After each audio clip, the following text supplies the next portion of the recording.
Alright, pusap sa inyo mga kababayan. Itong pag-uusapan natin, mga kababayan, wala lang namang iba kung hindi yung sinasabi po na ano daw po, inilampaso ng It's Showtime at generic na Itbulaga, etong E18 ng TVJ mga kababayan. Titingnan natin kung gaano katotoo. Pero bago po natin yan pag-usapan, ay nais ko po muna sabihin sa inyo na kung kayo po ay bago pa lamang po sa ating YouTube channel, hinihikayat ko po kayo na huwag niyo po sanang kalimutan na i-like itong ating live streaming na ito at huwag niyo na rin po kalimutan na mag-subscribe sa ating YouTube channel. Ito na rin po yung ating notification bell para lagi po kayong updated sa tuwing mag-upload po tayo or magla-live tayo ng mga ganitong klase ng issue.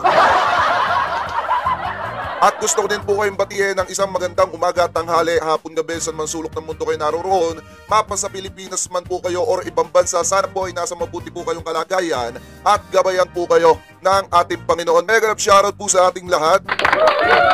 Ito magandang pag-uusapan natin ngayon. Etong sinasabi na inilampaso daw, wait lang ha, yan.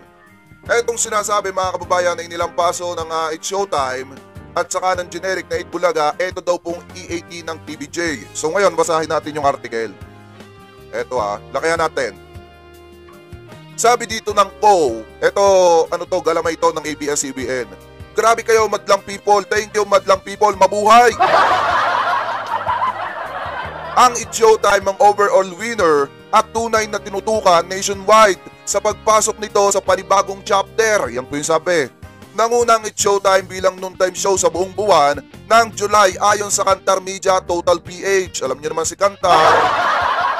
Sabi ko nga po, mahirap paniwalaan yung pinagsasasabi ni Kantar kasi alam niyo naman si Kantar.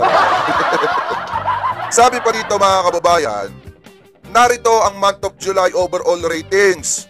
It's Showtime nakakuha daw po ng 7% at ito daw pong Itbulaga is nakakuha ng 6.3% mga kababayan. Tapos ito daw pong E80 is nakakuha ng 5.6%. Ayon daw po yan sa Kantar Media Total PH or etong nationwide urban and rural. So sa madalit salita mga kababayan, panghuli po. Pangbutot po etong E80 dun sa kanilang ratings.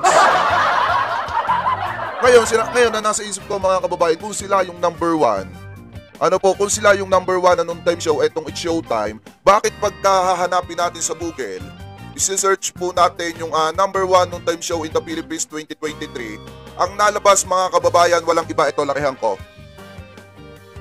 Ang nalabas mga kababayan dito, ito basahin natin ha. Ito, noontime rating show .E80 of TVJ, upper left is winning the race or nangunguna mga kababayan sa taong 2023 bilang isang noontime show. Etong E80 of TVJ, yan yung nakalagay ito, highlights ko yung TVJ. Ito para makita natin na, ayan nakalagay dyan noontime rating show .E80 of TVJ upper left is winning the race while Itbulaga upper right as upper share of the pie. It's Showtime on the other hand gets consistent views on digital platform. Inaabangan ng marami ang Battle of Noontime Show noong July 1, 2023 at ang nangunguna daw po or unang pag-ere ng E80 mga kababayan. So sa madalit salita, sinasabi dito sa Google, pagka isinearch po natin ang nangunguna, walang iba kung hindi yung E80 ng TVJ. Kaya nga sabi ko, pagkakita ko nitong post ng O, ito, yung sinasabi nila na ang nangunguna daw po na noontime show mga kababayan, walang iba kung hindi etong It's Showtime. Hinanap natin sa Google kung It's Showtime nga ba talaga yung nangunguna na noontime show. Pero pag search natin, nagulat tayo sa lumabas kasi nakalagay E80 pala. Diba? Alam nyo mga kababayan yung masakit dito, yung nag-i-illusion sila, nakala nila sila na yung una.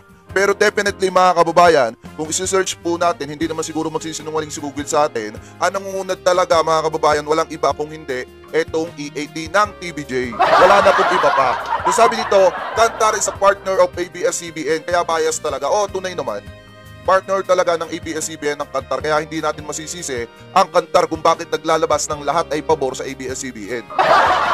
Kaya mga kababayan, hindi kasi nila pwedeng sabihin na inilampaso nila ang E80 ng TVJ kasi kita naman talaga natin kung gaano kalakas ang E80 po ng TVJ. Talagang napakahirap talagang tibagin or buwagin ang rating kung tutuusin ng TVJ. Nakakagulat nga lang pagdating sa Kantar, talagang laging panghuli etong EAT ng TVJ mga kababayan at laging nangunguna. At pangalawa, etong It's Showtime at saka itong generic na Itbulaga. Kayo na ang bahalang umusga tungkol dyan. Pero para sa akin, base dito sa nahanap natin, sinasabi dito mga kababayan, kahit kayo, i-try nyo sa cellphone nyo, i-search nyo po, number 1 on time show in the Philippines 2023 ang lalabas, walang iba kung hindi, etong EAT ng TVJ.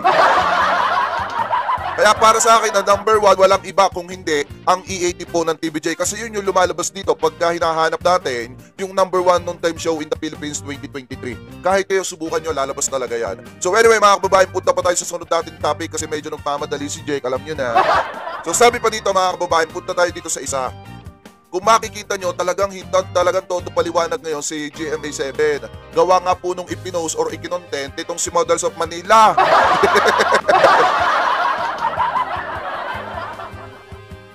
Eto mga kababayan, hindi makamove on si GMA7 dun sa inilabas na content ni Models of Manila at yung article na tinalakay natin dito patungkol dun sa pagkalugi ng GMA7. Kung makikita nyo, sabi dito ni Broadcast, eto basahin natin talagang hindi niya talaga tinantanan yung balita na lumabas na nalulugi na yung kanyang boss mga kababayan. So sabi dito, eto basahin natin. Magkano ang kinita ng GMA Network sa pagbibenta ng palabas abroad? Hindi talaga sila makamubon Sabi dito mga kababayan, todo paliwanag sila. Maliban sa advertising, isa sa pinagkukunan ng revenue ng GMA Network ang distribution and content provisioning o pagbibenta ng mga content sa mga TV network abroad o mga over-the-top OTT platform gaya ng Netflix at VIU mga kababayan. Sabi pa dito, ilan sa pinakahuling na ibentang TV show ng GMA Worldwide Division ng GMA Network na nangangasiwa sa pagdidistribute ng GMA drama and entertainment programs sa iba't ibang bansa. Ang lolong sa ANTV Indonesia, Impostora at Legally Blind sa Dominican Republic, Rotorax X at Love of My Life sa Ghana mga kababayan, Bihag sa Kenya, Primadonnas at mga Maria Clara at Ibarra sa Myanmar. Yan po yung sabi nila. Pinapakita nila dito kung gaano kalakas ang GMA7 dahil nga naman kung matatandaan nyo, di ba nung nakaraang araw may ikinontent si Models of Manila na na nalulugi na daw etong GMA7. Tunay naman kasi may lumabas na article mga kababayan at yun yung ginawa natin ng content nung nakaraang araw. Ngayon, hindi makamove on etong si Broadcast kasi nga naman, syempre ikaw ba naman yung boss mo lumabas na nalulugi na. Gagawa talaga sila ng paraan para pagtakpan yon. Sabi pa dito mga kababayan, eto sabi pa dito, sa kabuuang 8.46 billion na revenue ng GMA Network para sa unang 6 na buwan ng 2023, 0.68% lang nito o 57.28 million ang galing sa distribution and content provisioning revenue. Yan po yung sabi, galing sa pinagbentahan. So sabi pa dito, mas malaki ito kung ikukumpara sa 17.83 million na revenue ng GMA sa unang 6 na buwan ng 2022. Sabi pa dito, lumaki ang people revenue ng GMA mula sa content distribution matapos ang licensing deal para sa The Right One, Unbreak My Heart, Maria Clara at Ibarra at iba pang noontime show. Pero para sa akin mga kababayan, lugi pa rin sila kasi sa laki ng nawala sa kanila nung nawala ang TVJ. Kahit sabihin pa na Black Timer and Tape Incorporated, yung mga ads na pumapasok mga kababayan sa GMA7, talagang masasabi natin na kung nasa saan yung TVJ, talagang nadadama yung network sa pag-angat. At pagka iniwanan ng TVJ, yung isang network mga kababayan, automatic bumababa talaga, bumabagsak. Yan po talaga yung katotohanan dyan dahil alam naman natin kung gaano kalakas ang impact ng TVJ pagdating sa mga advertising mga kababayan. Or dun sa mga gusto na magpa-advertise. Mga kababayan? So yun yung pinupunto natin dito. Nung umalis ang TVJ sa GMA7, nadamay ang GMA Network sa kamalasang dala, hindi naman kamalasang dala, sa kamalasang nangyari sa Tape Incorporated.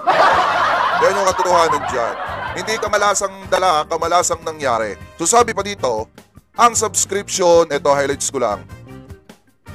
Ang subscription revenue ay nagmumula sa mga international channel ng GMA na GMA Pinoy TV, Etong mga kababayan yung gumagamit. Etong GMA Pinoy TV, ito yung gumamit ng logo or mukha ng TVJ nung nakaraan na pero tinanggal na nila ngayon. So sabi pa dito, GMA Live TV at GMA News TV. Sabi pa dito, ang sales of goods revenue naman ay mula sa pagbibenta ng GMA Afford the Box at GMA Know Na. Yan pa yung sabi dyan. Samantala, ang production revenue naman ay nagmumula sa mga benta ng mga subsidiary ng GMA Network na kinabibilangan ng New Media at Alta at GMA Music. Yan po yung sabi dito sa broadcast. Alam nyo, kahit, eto lang yung opinion ko dyan mga kababayan ha, kahit anong pagtatakip nila dyan na gawin, talagang hindi na nila mababawi yung napakinggan at nabasa ng sambayan ng Pilipino na nalulugi talaga ang GMA Network.